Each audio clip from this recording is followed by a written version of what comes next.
हम सब हमारे वतन की खूबसूरती, हम एक साथ नारा लगाएंगे जो ये कहते हैं जय श्री राम, जय श्री राम। सच क्या है कोरोना में जो मोदी जी के सामने खड़ा नहीं हो रहा?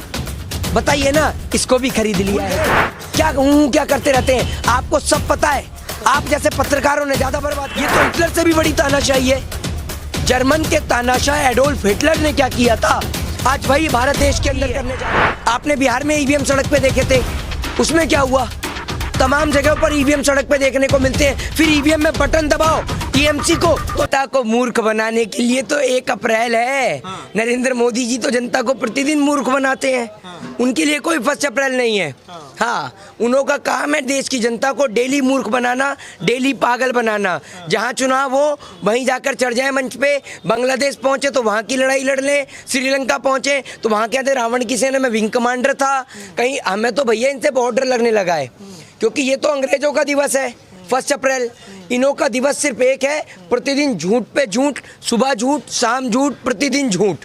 ये मोदी जी हैं जो 24 घंटे झूठ बोल सकते हैं। नंदीग्राम का चुनाव हुआ, कैसे आप देख रहे हैं? अभी मोदी जी कह रहे हैं कि दीदी दूसरी सीट खोज रही है, नंदीग्राम हार रही है। सीट तो खोजनी पड़ेगी आपको और आपके नेताओं को। हाँ। क्योंकि आपको कैंडिडेट तो मिले नहीं, तो सीट कहाँ से निकलेगी आपके कैंडिडेटों की, ये तो बताइए। हाँ। आपका अगर कैंडिडेट जमानत बचा लेना। नंदीग्राम में फंस गया दीदी। कौन कह रहा है आपसे? कहाँ मिल जाते हैं आपको ऐसे कहने वाले? हमें तो कोई नहीं मिलता।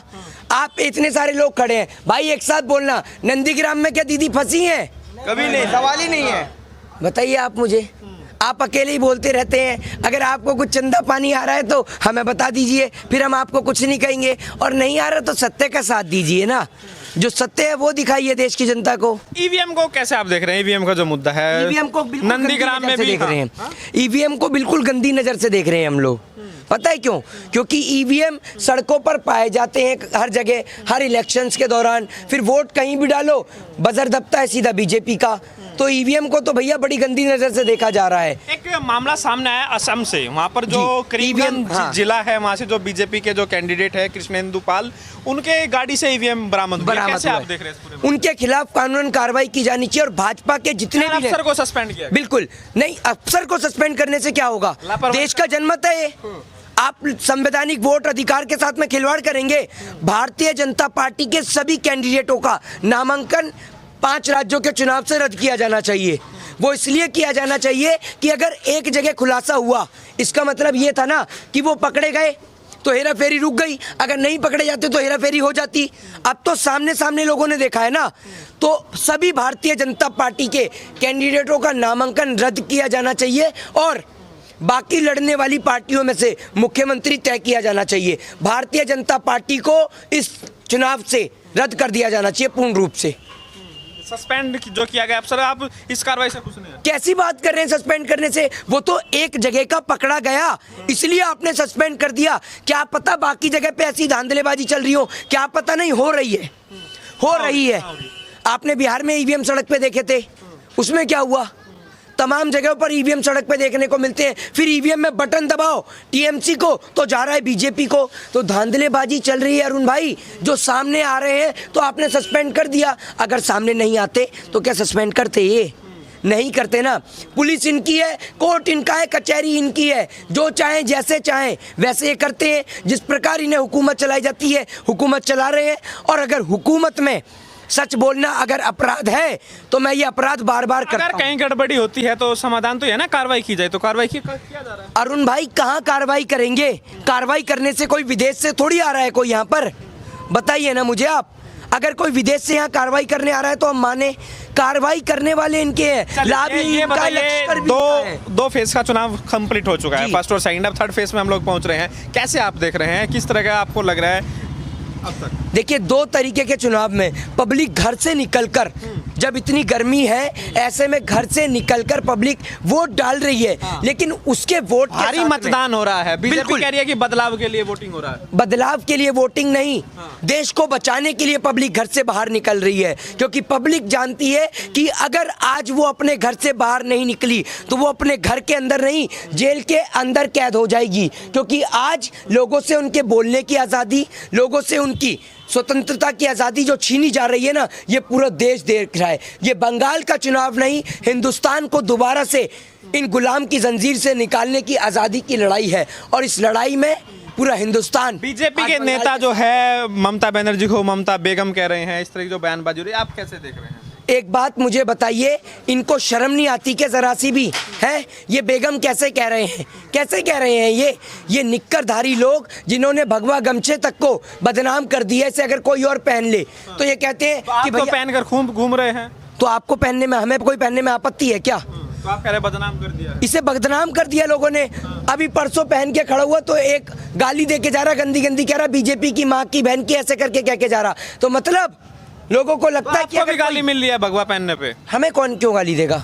वो गाली देते हैं बीजेपी को, हमें नहीं देता कोई गाली। मेरे कहने का अर्थ ये है कि जो भी ये भगवा गमछा पहन रहा है तो लोग समझते हैं वो बीजेपी का आदमी है। असल में ये भगवा जो है ये देश के 133 करोड़ जनता का प्रतीक है और इसे स्वामी विवेकानंद ने पहना था। इसे उन्होंने पहना था जो जब वो शिकागो के अंदर खड़े होकर संसद में बयान देते हैं। तो आपने तो हिंदू धर्म की मर्यादा को नहीं बख्शा, हिंदू धर्म को नहीं बख्शा, और आप बात करते हैं हिंदू धर्म के ठेकेदार बनने की। बीजेपी वाले कह रहे हैं यहाँ पे जय श्री राम का नारा नहीं लगाने दिया जाता। अभी तो आपने बोला, आपको किसी ने कुछ कहा क्या?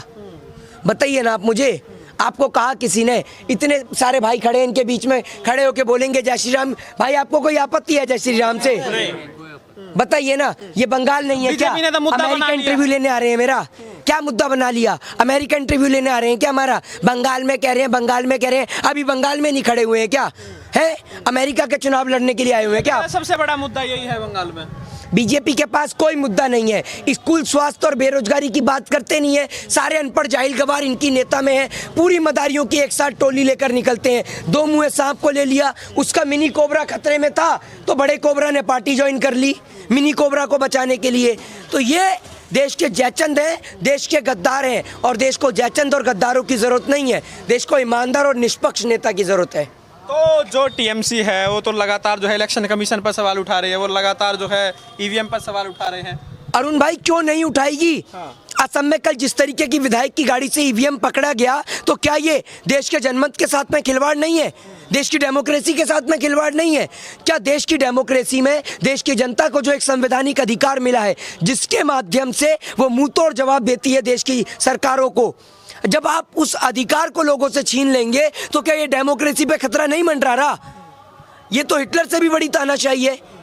जर्मन के तानाशाह एडोल्फ हिटलर ने क्या किया था, आज वही भारत देश के अंदर करने जा रहे हैं। ममता दीदी ने जो है विपक्ष के नेताओं को चिट्ठी भी लिखी, उसके बाद आम आदमी पार्टी ने कहा कि बीजेपी को रोकना होगा वरना जो है जर्मनी वाली स्थिति बन जाएगी। तो कैसे आप बिल्कुल, लोकतंत्र तो है देश में। देखिए लोकतंत्र अभी थोड़ा बहुत बचा है।